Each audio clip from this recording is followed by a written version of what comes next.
Hey everyone, what I'd like to do today is talk about the premium gaming handheld market and talk about what is perhaps the most obvious problem with it today. So, last week I published my thoughts on the upcoming Asus ROG Xbox Ally X. So I've not tried this gaming handheld yet, it's not released, but I gave my thoughts when I saw the announcement, the features, the specifications, etc. There's two variations of this console, and what is the cheaper model is going to be about 600 bucks, where the top performing model will be about 800 bucks. So by no means are these going to be cheap gaming handhelds. But I was intrigued because, these things are really versatile, really powerful, and as it says there, you can play Xbox anywhere. And my gaming console, my main gaming console, is an Xbox Series X. So obviously piqued my interest when I saw that there was an Xbox approved gaming handheld. That's the dream, to be able to play my Xbox Game Pass games, my Xbox catalog, to play that in a move. That's really interesting. But as I pointed out in that video, I'm not planning on buying that games console. Now, one reason for that is just because of my situation. I play on the Xbox Series X with friends, and for handheld needs, for my Nintendo needs, I now have the Nintendo Switch 2. But price is one of the issues as well. And I do think that price is the most obvious problem with the gaming handheld market. It's 600 to 800 bucks. That's not going to be an impulse buy for me. I would have to sell the Switch to kind of justify buying it to myself. It would really be a splurge if I bought it as well. But I think that market is really interesting because the premium gaming market, if you look at all these interesting gaming handhelds coming out in the market, it's really interesting to see where it is today. It's really competitive. Lots of different companies are out there fighting for that market, but it is really niche. And I do think for most people, they're pricing themselves out from the general public. Now, as you may recall, when the Nintendo Switch 2 was announced, a lot of people said this was too expensive. Way too expensive. I'm not buying it. And even since release, a lot of people are like, this is way too expensive. I'm not going to pay that for a gaming handheld.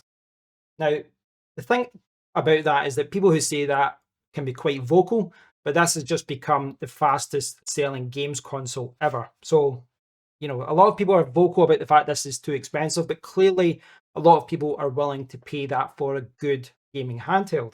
But I do think that this is a good benchmark. 400 bucks. I think that's a good benchmark and a good indication as to where the market is, what people are happy to pay for a gaming handheld. And I think anything above that maybe could be considered the premium gaming handheld market.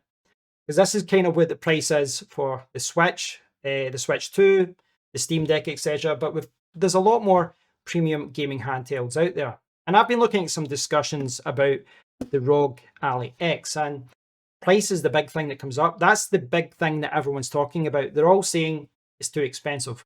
Buy a Steam Deck and you'd have money left to, buy whatever you want. They're just saying that you're paying a lot more money for, a little bit more performance or a little bit of a better display, etc. And it really is the law of diminishing returns in that kind of Linux gaming handheld market.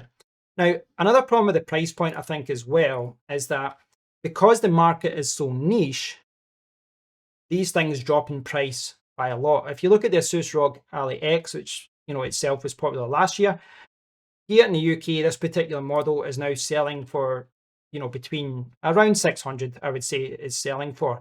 And if you look at the model from the year before, it's between 300 and 400. Now, on the one hand, if you look at it from a different perspective, that's really good because if you're happy to buy used, there's a lot of really good gaming handhelds there in the used market. But assuming you're buying new, what that means is with a device like the Nintendo Switch 2, which Nintendo will hold the price of this at the same level for the next 5-6 years, undoubtedly. So the resale of this value really isn't going to change that much over the next few years. But if you buy one of those premium gaming handhelds at 500, 600, 700, up to $1,000, whatever you want to spend, if you spend that amount of money, then when you go to sell it in a year's time to buy the latest and greatest gaming handheld, you're going to lose a lot of money. So the price of playing on a premium gaming handheld, one that can handle your Steam library or your Xbox library, the price the initial price and then the resale price. You have to take all of these things into consideration. It really is a big factor. But on the flip side, I find the whole market intriguing. I think it's amazing where the market is just now, that there's so many companies trying to improve things, trying to get to a point where we've got higher refresh rates here, better displays, more storage. And I love the fact that, gaming handhelds are now trying to offer in this small form factor what we used to have in large gaming consoles. I mean, the Switch 2 is kind of offering PS4 performance, and that's quite amazing. I've still got my PS4 up there. So yeah, that's quite amazing. I think another problem though, and another thing that we have to take into consideration is that if you're looking at a gaming handheld at 800, 900 or £1,000, dollars, euros, wherever you are in the world, if you are looking at that price range, then there's alternatives out there. There really are alternatives out there. For example, if you're thinking about playing games on the move, well, obviously you can play on your phone. I've got an iPad Pro there, which is really impressive what this can do. It really is impressive, performance-wise, what this can do. But the 800 to $1,000 mark as well, that's the price point where you could be looking at gaming laptops, or one of the gaming tablets that are out there as well. There's a lot of alternatives out there, and I know you'll say, well, a gaming handheld is different from a tablet, and that's different from a phone, it's different from a laptop. But if you're really just talking about gaming on the move, there's a lot of ways to play. Just take your controller and connect to your phone or your tablet or your laptop. There's a lot of different ways to play games on the move. It's not all about having your controller stuck to the screen. So there's different ways to play games, and I think that the more these gaming handhelds go up in price, the more consumers will start thinking, well, why don't I just buy a laptop or a tablet, etc. So it's kind of interesting. I think that I think Valve have got the Steam Deck pricing perfect. I think Nintendo have got the price point. I know a lot of people don't agree with it, but I do think they've got the pricing point correct. I think that's an acceptable price range. I think anything over that, you're really in the kind of niche Windows or Linux gaming handheld market. I am keen to maybe get involved in that world. I'd love to play my Steam library. Granted, I don't have a huge Steam library, but I'd love to play a lot of first-person shooters on the move, something which the Switch is maybe not going to be the best at. But I think it's interesting. But I do think that price, without doubt, is the biggest problem in gaming handheld market. And that premium gaming handheld market, price is going to exclude a lot of people. So if you are want to get one of these gaming handhelds, just bear in mind depreciation is going to be a big factor.